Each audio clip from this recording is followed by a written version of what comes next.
Hello, everybody, and welcome to the 5 Tips and Tricks for Careers in Athletics. I am your host, Dr. Morey Mossovitz, with, as always, my favorite co-host out there, Jen Albanese. Hey, Jen. Hello, Dr. Mossovitz. Another podcast. Here we Oh, go. we got another good episode. What a wonderful guest we have today. This is going to be so exciting. One of my favorites. She's one of my favorites, so it'll be a real good one. I'm looking forward to it. So. Yeah, everyone's going to really enjoy her, I know for sure. Yeah. So how have you been? What have you been doing? How's everything going? Oh, just trying to relax. I've been told that I need to pick up a hobby, so I went fishing the other day. Oh, how is that? Isn't that like you have to be super early in the morning or what? Yeah, I woke up around like 5:30, 5:30, get out there and, saw zero fish, none. A lot of birds. I should have been an ornithologist. Oh, that's a big word. Whoa. Birds, watching birds. That's all I saw was birds. That's how long were you fishing for? Like 2 hours. See, that's not for me. I'm trying. I was told I need a hobby. I'm working towards it. I'm doing my best to I was told you got to experience other things. I do say I have a great friend that has dragged me into this, so we're getting there. That's good. And where do you fish? Is it like it's actually like down the street. I can drive there. It's like a little stream. Not far. Well, you do live in the middle of kind of nowhere. Not really, but it's... Listen, it's in the town. There's like a park right there. There's a Brugger's Bagels. If I ever need to scream for a bagel, it's right there. All right. So if there's like an emergency or anything, like you can get to Brugger's or somewhere to... There's people close by. It's not that remote of a fishing location. Okay. Well, that's good because sometimes you never know. Well, that's good. I'm glad. And... what else? So we've had a lot of family gatherings, it's that time of the year. I do have a point of contention to bring up with you from a recent family gathering. Okay, here we go. What do you got? So your husband goes to my wife, who are brother and sister, and says, hey, I need to get in your car. And she goes, oh, it's open. Which and we are in a very public area where this car is parked. And it really got to my core because I get told all the time that I leave a door unlocked in our backyard, and we are in, as you said, a remote area. Like it would take a lot for anyone to get anywhere near us. Definitely a dead body hiding spot. There's no dead bodies.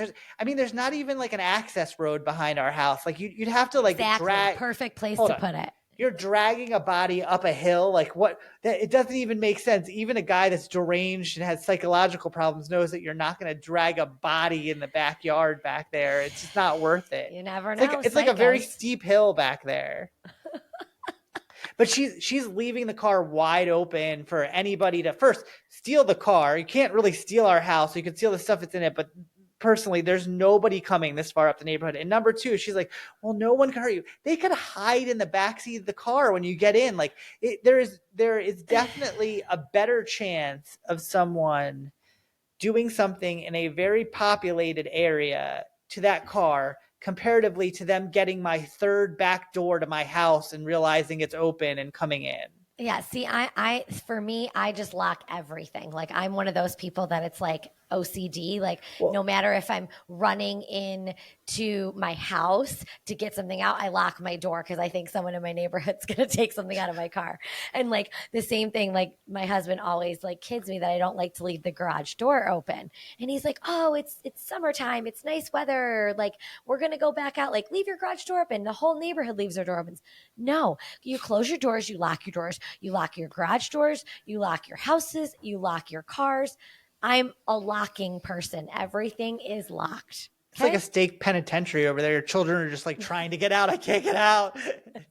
I'm stuck in there. Listen, I'll let them out. I'll let them out. It's fine. They can go. I'm just kidding. No. But yes, I'm very much about that because I'm like, you could steal something, come in. I mean, I'm not trying to leave the doors open. It's just my point is that if you're going to be all over me about leaving like a very remote door open, like shouldn't you lock your car in the middle of like a pretty populated area? Just that's my own thing. Yeah, I mean, I think locking your car in all areas is probably a good idea. Same thing with locking your house every day and night. Like that's just, I have an alarm. We have an alarm system. Like, it's I'll go protect back there and yourself. look for the slaughter killer that's in my backyard. And Let me tell you, we should take a picture and put it up on the socials because your backyard, it's not scary. well, sketchy. It's not scary. I'm not going back there in the nighttime. So It's a whole bunch of trees. It's perfectly fine. it's fine. It's still a lot of wooded area, and you don't know psychos. We all watch those documentaries and movies. So Well, 100% our guest today would probably agree with you because she basically agrees with everything you say anyways. But no, stop it. We are very similar. So but we're going to be excited to get to her. So we're going to run to a commercial right now. When we get back, we'll have our guest. If you're enjoying this podcast, please follow us on your favorite podcast streaming service. The 5 Tips and Tricks podcast is a part of Athletic Career Consulting, a group focused on educating and guiding high school and college students looking towards careers in athletics. To find out more, go to our website at www.athcareer.com. That's ATHCAREER.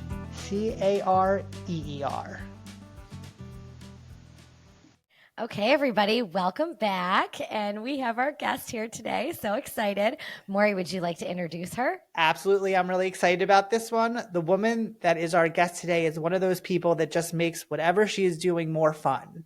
A graduate of UConn, she interned with the New York Islanders, St. John's University, and also UConn Athletics. She then went on to be a marketing coordinator for Syracuse Athletics, being the contact for men's basketball, and was the on-field director for football promotions. She has returned to UConn as the assistant director of marketing and digital media, serving as the primary contact for women's basketball, softball, women's soccer, cross-country track and field. She also serves as the on-field coordinator for football. Very happy to welcome Emily Quigley. Welcome to the podcast. Hi, Emily. Emily. Thank you so much for having me. Oh my God, what an intro. One of our favorites. Oh, Please. the I'm best. I'm honored to be asked. We've had a lot of laughs and fun times through our times together. So this was a core group where we would just make each other laugh for a good part of the day when we saw each other. So yeah. I've been looking forward to this recording.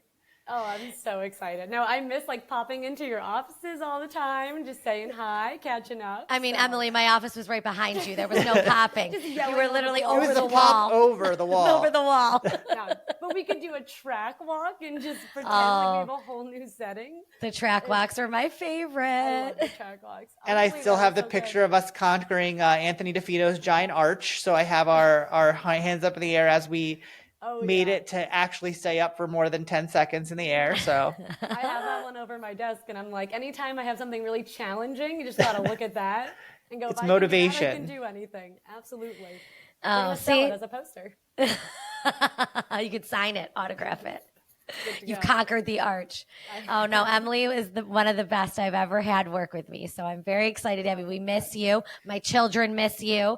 So so much. I just am impressed at all the stuff they ever doing at UConn. Not only regular marketing, but you got digital media plus 4 sports. I feel like you must not be sleeping anymore. I know. I can't believe you have time to do this. This is amazing. Honestly, we got a lot of sports, a lot of teams to keep up with, but it's super fun. We have such a good team there. We have our interns really picking up a lot for us and really supporting us. We tell them all the time we could not do anything without them. So we have So a very true. good Oh, Gotta team. appreciate those Possible. interns. Oh, truth. Amen. Amen. That's a daily, thank you so much for being here. Thank you for your help. Yeah. We love them. All right. So should we start? Yes. Okay. All right. First tip, big one. All right. So did a lot of work on this, put a lot of prep into it. So my first tip is kind of about networking, which I feel like a lot of people cover, but my big thing was just that some of the most important connections that you're ever going to make are the people that are at your level. So I feel like a big thing people are told is to network and meet the bosses and the ADs and the whoever in the industry that can hire you or get you where you want to be. But I think in my experience, I've realized that a lot of the people working at my level at the time, so either fellow interns when I was in the office, people kind of at that coordinator level when I was at Syracuse, have been some of the most valuable people and the best people that I've met. I think one really good example of it, which obviously you both are familiar with, is my coworker, now my director at UConn, Brenna Sarentitis, was actually an undergrad intern with me at UConn. And we were just friends. We were GDAs, game day assistants together. And then when COVID hit, I was working at Syracuse. She was looking for a post-grad internship opportunity, and I recommended her to Jen to do our 10-month internship program. And we hired her. She's a star. She's fantastic. And then because she's so good, she got hired at UConn to be an assistant director at the time.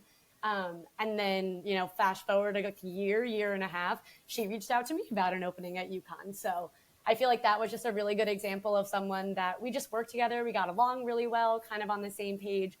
And then we both kind of had an opportunity to help each other advance our careers and learn more and get new experiences. So I think that's just a really good tip that someone taught me. I wish I knew who, honestly, at one point. But it was just so helpful because I'm like, you always think you have to know whoever's at the top. But yeah, you feel like you always you're looking up, but the truth be is like when you need help and when you want to kind of get the reality of things, sometimes you have to look across, right? And like really get kind of an idea from those people that are around you. And that's going to be your peer group for the remainder of your career. And those people, the good majority of them are going to always be there. So, we've had a lot of people say networking, but you're the first one to say, yeah, you need to look at your peers. No, and like really sticks out. It's really helpful. And they're the ones that you're going to learn the most from too. You're going to learn together. Like, even if it's not somebody at the same school as you, like if it's somebody, across at a different ACC school or Big East school that and you work with, like they may have tried something in a certain way and you learn from that and you help each other. And I mean, we all talk about in the industry, like you're just sharing ideas and doing the same things in different places with different, resources, but that's who you're going to learn from too. So I love that, being able to work closely and learn from the people that are right next to you in the trenches. I think that's really, really important. I mean, shout out to Brenna. I love Brenna. Love her so much. How many times have you like been at a conference or been at something and been like, oh, I tried that, except I tweaked it this way and like it made a difference. And you kind of like, usually those are the things that are the most successful, like that you've been able to like talk to someone and like at least get a foundation for something, because it is nice to be innovative and like try something completely from scratch. But the reality is those things are a lot harder to like pull off, and to have a connection with somebody that can like say, hey, like we tried something like that and this is where it worked well, or this is where it didn't, can make it so much easier to get something done. Yeah, absolutely. I mean, even like the friends I made at Syracuse, like they're all at Delaware, BC, Joseph's still at Syracuse. And we talk all the time where I'm like, hey, I saw this on your like lacrosse Twitter account. Like, how did you guys do this? Like, who did you talk to? And it's so helpful to have people like in the same experiences that I'm having to kind of like give that advice and share what they did or where they did stuff. Like, it's invaluable. I talk to them probably too much about all their stuff. It's keeping those relationships. I mean, it goes back to that. Like, it's all about the relationships in this industry. So you're keeping those relationships where you feel so comfortable and, hey, I'm going to text you. Hey, I'm going to email you, instead of being so formal. Sometimes it's good to be able to have those relationships that you can kind of rely on. So you don't have to feel like you need to impress them either. I know that's bad to say, but it's true. You go to someone that you're maybe looking for a job from, and you're like, oh, I'm a little bit worried about if I might look funny asking this, or if I should feel like I should know the answer to this. And like, it just kind of lets you put down your guard and like, just kind of really figure things out. And not to say that there aren't people that you can go to and they'll, help you out, but it at least it lets you kind of have some opening to it. So what a great tip. Yeah, I love that. Ask those honest questions. I always like asking them how much it cost, because I'm afraid to ask other people. Oh, same. I have no problem asking people out at any cost. My boss is the CFO, so it's very easy to be like, what did that cost you? Like, gotta report it up the chain. It's going to be asked anyways. I might as well just cut right to the chase. Okay, let's go to your second tip. All right. So my second tip, which I think is a little bit more marketing focused, but hopefully still helpful to everyone, is just as simple as collaboration is key. Because I think one thing that I learned coming into the industry was how helpful it is to have your fellow marketers in the department or in the industry that you can bounce ideas off of and talk to, and just kind of like help figure out your way to whatever you're trying to do. So I think when I first started, I wanted to be the person who had the ideas and be like, this was my idea, start to finish. Like, I did it, get all the credit, whatever it is. But as you kind of work your way through the industry and get more experience, I realize that everyone else has so much valuable knowledge that I want to make our ideas better together. And that's something that I really encourage between our interns and whoever comes into our offices, to say that I have a good part of an idea, you guys have a good part of an idea, like let's talk about it, figure out, and then ultimately we'll get to the best solution. But I think originally I was so scared to ask for that, because you're like, I don't want people to think I'm not doing my job, I'm not trying, I'm not coming up with stuff. But it's like, I think of one thing, get us to this point, someone gets us to the next point, and so on and so forth, until you probably have a better product than anyone could come up with by themselves. So that was one that I think a lot of people are afraid to ask for that. But in marketing, I love it. Like, there's nothing more that I love than like a brainstorming session between everyone. You go, hey, I'm stuck. Like, oh my God, me too. Love that. Love that. I mean, that was the best part of our offices in Syracuse, was you could just roll out and be like, help, I need an idea. Yep. Or how do we, and it's not so much, it's even like with the other departments, like with facilities, with athletic communications, with creative, with digital, like sitting there and saying like, okay, we want to do this, but how do we do this in the best way? Or how do we do this in the most economical way? Or how do we promote this so it's that much more successful? So having that collaboration, not only within your office or within the group that you're working with, but other people in the department as well, is key to reaching that goal. Like, we say that all the time. Like, if we weren't, had great relationships with our facilities team, like half the stuff wouldn't get done. So I think that's great. Collaboration is super important.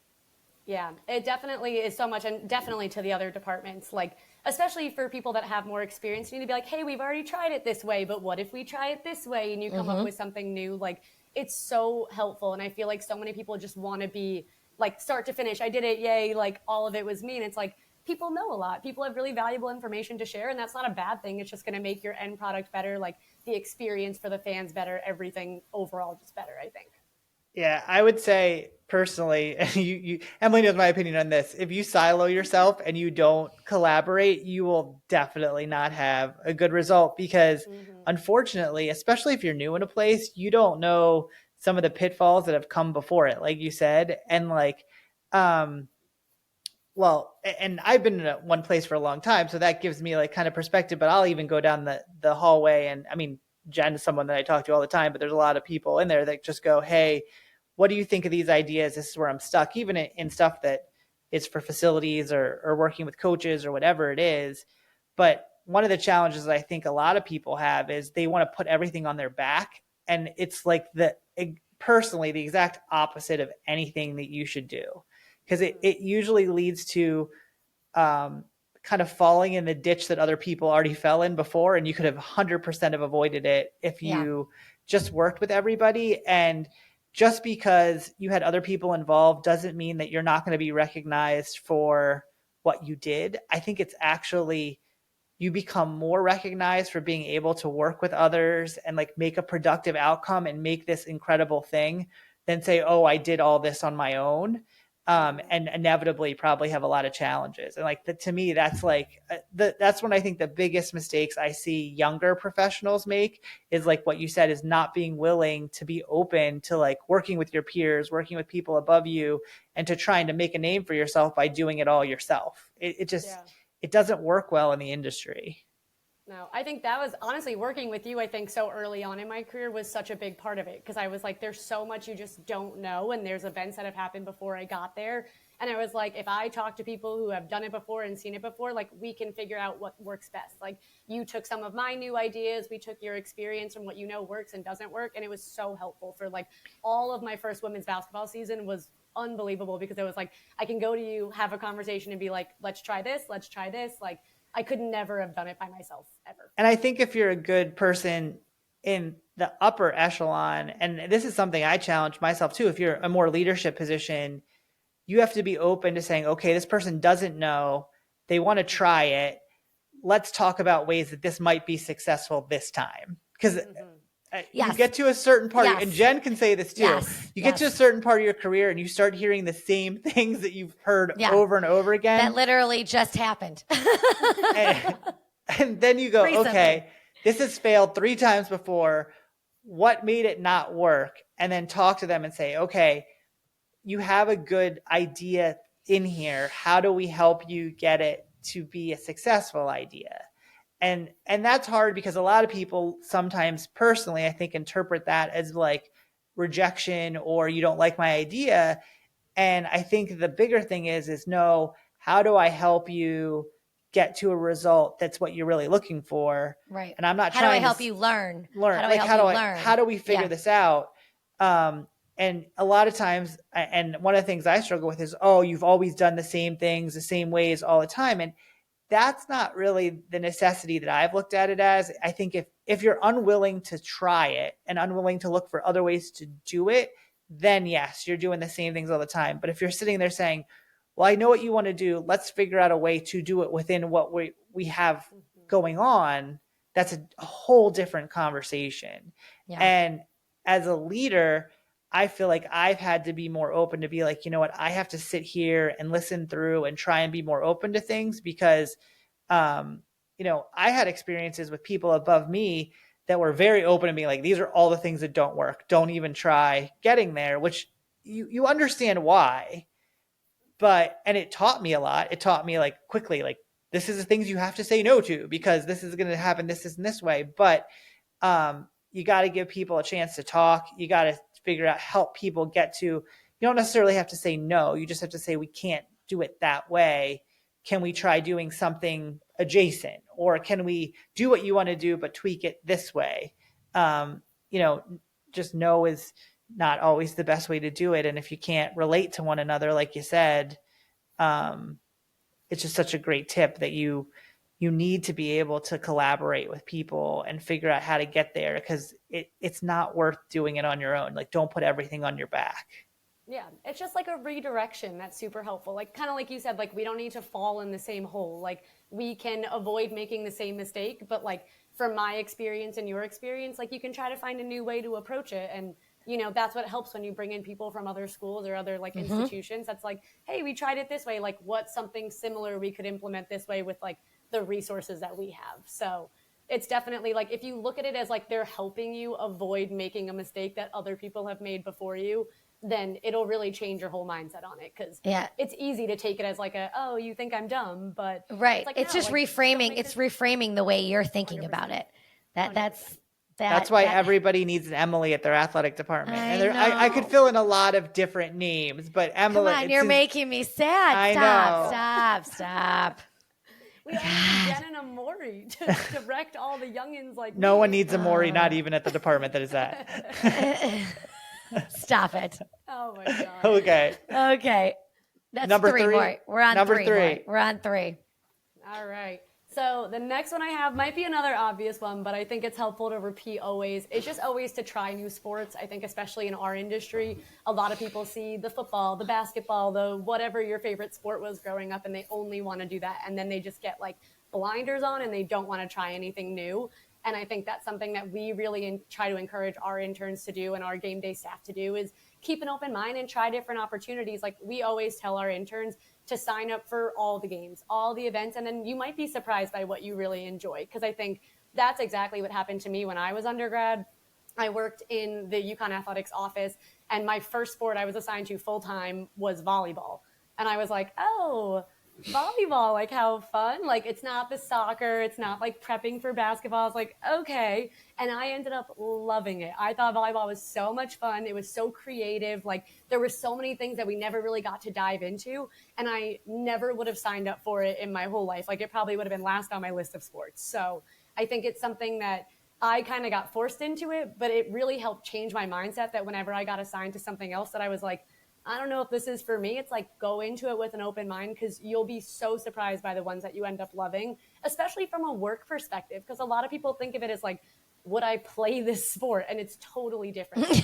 You have so many different. You're not trying out for the team, guys. We're not trying out for the team. It's like the volleyball had so many more breaks in between the action that you could actually do stuff. Whereas like a soccer, which is what I would have picked, is like pregame and halftime. But volleyball, I got all the set breaks and all that kind of stuff. You get the sound effects after points. Like it was so much fun. And I never would have thought to try it if I wasn't put in that position. So I think it's just important to remind people that everyone loves the glamorous sports, but sometimes the, you know, smaller sports or the ones you might be less excited about are the most creative and like most exciting ones to be a part of. Yeah, and I think that's for with whatever department you're working in, whether it's, marketing, like what we are, Emily, or in athletic communications or creative, like being able to and be willing to work with any of those sports, you're going to learn so much and be able to get so much good experience and be able to translate that to another. Okay, your ultimate goal is football. Your ultimate goal is to do, on field for football. Well, you got to start somewhere. So do on field for soccer, or do on field for, lacrosse or whatever. I mean, you got to build up to that. And I think you learn so much by I do trying question every though, sport. if that's your mindset, just go to work for, just only say you're going to work for an NFL team or an MLB team. Like that is where you're going to get one sport and that's all they're going to do. But if you're going to go to a collegiate setting or a high school setting or the truth is like a lot of those sports are the incubators for being able to come up with so many things that you can do across the department. Try so many things.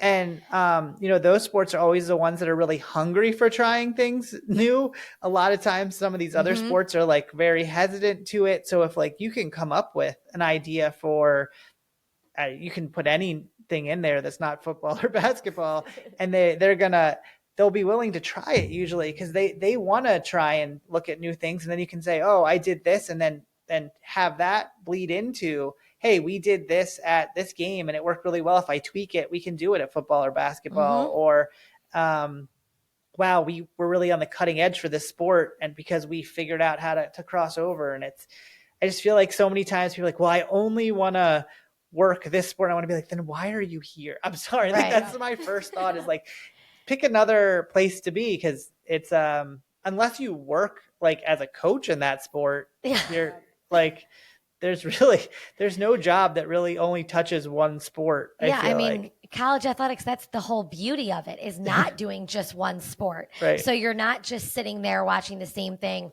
I mean, I love baseball and that was what I wanted to do in the beginning, but like 72 home games of the same baseball every day could get monotonous. But in college athletics, every day is a different sport. You're working with a different sport. On any given weekend, it could be volleyball, soccer, and football within the same 3 days of the weekend. So, yeah, I think people have to remember that you want to be able to try to do everything because it's good experience. The best part of college athletics, I think, has been kind of like sampling the different sports. It's like you get a little bit of experience in each one. And like, that's what I love about it is I'll pop into a hockey game and be like, oh, I love hockey. And then like walk down the street, you go to a soccer game. Like, it's so exciting to kind of have that like switch up every day where I think if I worked for like the NBA and all I did was basketball one after another, it's like, okay, it's fun, it's great, but it's like I would love to try something new at some point. And I think, Morey, you made a really good point where like the Olympic sports are usually the ones that are so open to trying new things and doing that fun stuff where like from the marketing perspective, like our interns love Olympic sports because they get so much more of a say in the marketing plan because they can switch things up. Whereas basketball, you're kind of following the plans that are set in place by full-timers already. So you don't have as much input where you get or you got to get the ads in, or you got to get there's like, or there's too many people around, so you can't really like move things in a certain direction. There's from an presentations and recognitions and all that kind of stuff that you have to fit in. Things that you didn't even pick as the marketing staff. Correct. Like, you got told to do this. You're like, I don't even have a say over the game. Like, exactly. But as a public service announcement, now that we're on it, if you're a person that's going to work in the athletic department, please be open to work with everybody. And if you want to do something in the future, great. But think of it coming in that you're willing to work with everybody. If not, it's going to be a really long experience at the end. Or short if you're just completely out of it in the beginning. Or for some people that are easily willing to let people go, it will be short. It'll be short. Absolutely. Okay. You're just rolling. And not only that, we're having such a good time while we do it. I know. This is great. All right. We're on number 4. Tip number 4. All right. So my last one is a little bit more for the full-timers, but I think it kind of applies to everyone. And it's really just don't burn yourself out. I think you hear about it all the time in athletics, which is so easy to just go, go, go, go, go. We're always talking to people. We're always doing things. We always have games. But I think something that I've learned as I've kind of progressed in my career is taking that time for yourself is so important so that you can keep doing your job to the best of your abilities. And I think so much of our industry is like, if you don't sign up for all the games or you don't work all the games or you miss this one thing, like your whole career is going to explode. And it's just not true. And I've been really lucky to have bosses, including Jen, obviously, where they allow you to take that free time for yourself and say, hey, you just worked football, basketball, and soccer all in one weekend. Like, take Monday off. Like, not even a question. You need to take some time for yourself. And I'm so grateful to have people like that, because then I can look back, enjoy my weekend, and then come back fresh on Tuesday, like ready to go. But I think everyone thinks you just have to go all the time. And honestly, if you're not at a game and you think the whole thing is going to blow up without you, then you don't have a great team behind you. So I'm really lucky to work in departments where if I wasn't there, they can pick up where I left off, and I'll be back next week and nothing will change. It will be totally fine. And it's not a reflection of you and your abilities. It's that you have a great team that's there to support you, and they want you to be your best. And I just want people to know, like, you don't have to be afraid to take time off, because you want your career to be long and wonderful and fabulous. And so you have to take care of yourself too. Say it for the people in the back. Let's go, girl. Burn the candle at both ends and it will be done. I've been saying that. That was one of our tips in the beginning, Morey. Yeah. Was, work-life balance. You've got to have it. And I try. And thank you for saying that. I hope that's like a leadership quality that I have, that I'm able to impart on my team, that you need to be able to take the time. You need to leave a little bit early after a long weekend, or come in late, or you had a late night with a basketball game, or, okay, it's summer, take some time off, like recharge. That's so important. And I think it's hard for people sometimes to grasp that and understand it. And once you do, that only makes you better at your job. And Jen and I have talked about, like, sometimes we feel like we have to go to staff and say, hey, have you gotten a break lately? Because it will show on your work when you are just not able to function because you just didn't have a break. And so helping people get there, because when you're early on, you think that's a requirement, and it makes sense because it's a high pace and there's a lot of demands on things. But I mean, you got to find a way to try and take a break. I even find struggling to do it, feeling like you're on call 24/7 sometimes. But there's a time and place for, like, the emergency, or like we're in the middle of football season and something comes up last minute. I get that. And I'm not saying that, because I think sometimes, like, people think like, just let it go and whatever. And you can turn the phone off at 5:00. I know, like, there's spouses. Times. Yeah. Okay. So I think that it's important to know that there are times where, yes, you are going to be working late and that kind of stuff. But when you can take the time, please take it, because that is important and shows that you are setting boundaries in your career and in your life to be able to have the life outside of this job.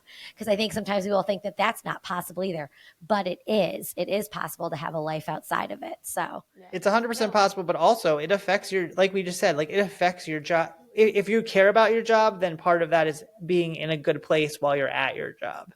Correct. Absolutely.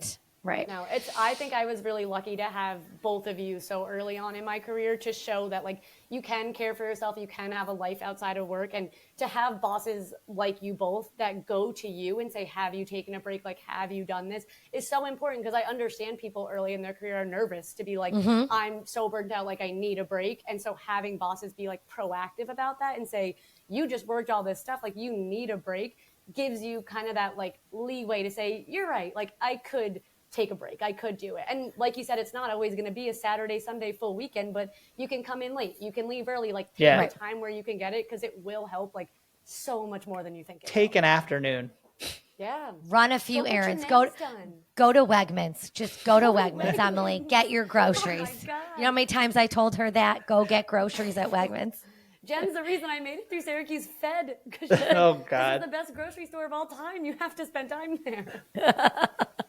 I miss it. Oh, my goodness. That's a good one, Emily. I love that one. Good one. Okay, Jen, last one. Throw it out there. The big question. All right. So what do you know now that you wish you knew then? So what do you know now that you wish you knew at the beginning of your career?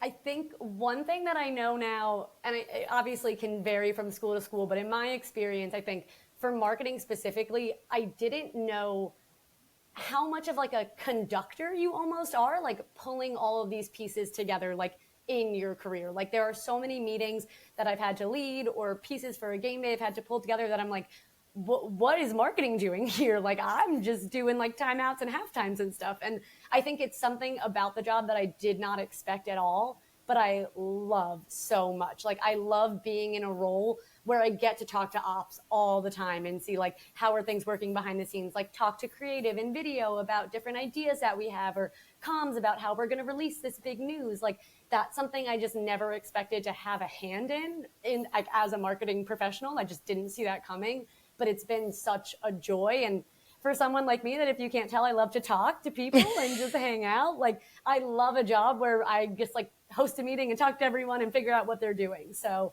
I think just for marketing, I never saw it coming, but it's been such a fun part of it. And I'll say stressful sometimes. Sometimes I'm like, why am I in charge of this meeting? Like, I have to make the agenda. I don't know what's happening. This is great. But like, it's just been such a joy, and I really enjoy it. And I think more people in marketing might see it coming, but I certainly did not. So it's a good thing.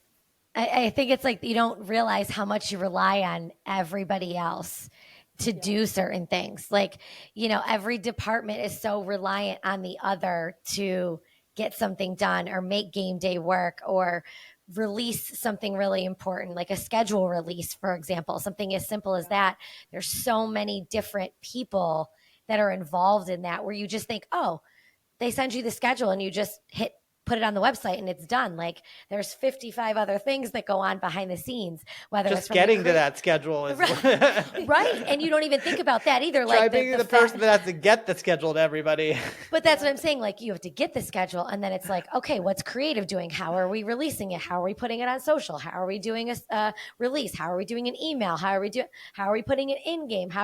All those things? I don't think people realize. It's not just hit send. There you go. There's our schedule. You know. Absolutely. So the reliance on other people is, you know, even on a game day, like you said, Emily, like, you know, telling the band when to go, telling the team when to run, telling the smoke when to go off. Like, did you think that was going to be your role? Probably not, but it's the coolest thing to have kind of that power in your hands to do it. It's pretty cool. Yeah. So. I mean, literally on game day, when I'm like, I'm the one standing in front of the head football coach, I'm like, please don't run yet. Like, I never would have guessed that that's something that we control. But you crushed it. You crushed it. You know, I put that hand up and no one's running past me, but it's like, it's such a fun part of it. But it's like, you think of the rundown you put together and you're like, oh, well, I have to get the timing. Like, okay, let me go talk to this person about the timing of it. Like, I have to do this PA read. Well, is this correct? Like, is this actually where it's happening? Go check with these people. Like, you know, you can't get through one page without having to double check it with someone. And you just think like, oh, I'll drop in the cheer performance. Okay, done. Like, no, there's so many steps that go into it. So it's definitely a fun part, but sometimes I'm like, wait, what? Like, I didn't know that was me. Yeah, that's great. Well, That's so awesome good. tip. Very good. So what else do you have coming down the pike at UConn? Any other exciting things to share? And Nothing crazy right now. I mean, they had a great year. they like did have a good, you guys had a lot going on. Yeah. Back-to-back national championships for men's basketball was not too bad. As an alum and current employee, I certainly enjoyed that one. But we saw Emily on TV a couple of times in some of those Final Four games. My kids were screaming at the TV. So yeah, now that was definitely the coolest. Was I got to go to the Final Four with women's basketball this year, which was like unbelievable. Awesome. Like, it's so cool to be a part of. That team has been through so much over the past few years, so it's so great to see them just persevere through all of it. But now we're in football planning season and then basketball planning season and diving right back into it. But certainly hoping for a very big year for both basketballs all the time, football, everyone. So it's all very exciting things happening at UConn, but definitely the back-to-back national championships has been nice. Nice. Oh yeah, that's huge. That's huge. I know. Well, it's always good to see you. We know that there's always a smile and a laugh over there at UConn. So if we ever head over to the campus, we know that that's going to be there because Emily's there. But thank you so much for spending time with us, and it's always so good to see you. I know. And Emily, we're so proud of you. I always say that, but I'm so proud of you. I miss you every day. But I'm very proud of you. And I know that you're doing big things, and we love you, and stay in touch. And this was great. Thank you so much for taking the time. Of course. No, thank you for having me. I can't think of two better people to lead the future of athletics. So everyone listen to everything. We're doing our small part out there in the athletics universe. Please. Exactly. Everyone will be crediting you and all of their like NACMA AD of the year. Oh yeah, I don't think so. Far down the pike. Well, thanks everyone for joining us on the 5 tips and tricks for careers in athletics. We will see you next time. Bye, everybody. If you like the 5 Tips and Tricks podcast, make sure to subscribe on your favorite podcast platform. You can rate and review us, including questions that may be answered on future episodes. The 5 Tips and Tricks podcast for careers in athletics is part of Athletic Career Consulting. Check us out at www.athcareer.com. Don't forget to follow and like us on your top social media platforms.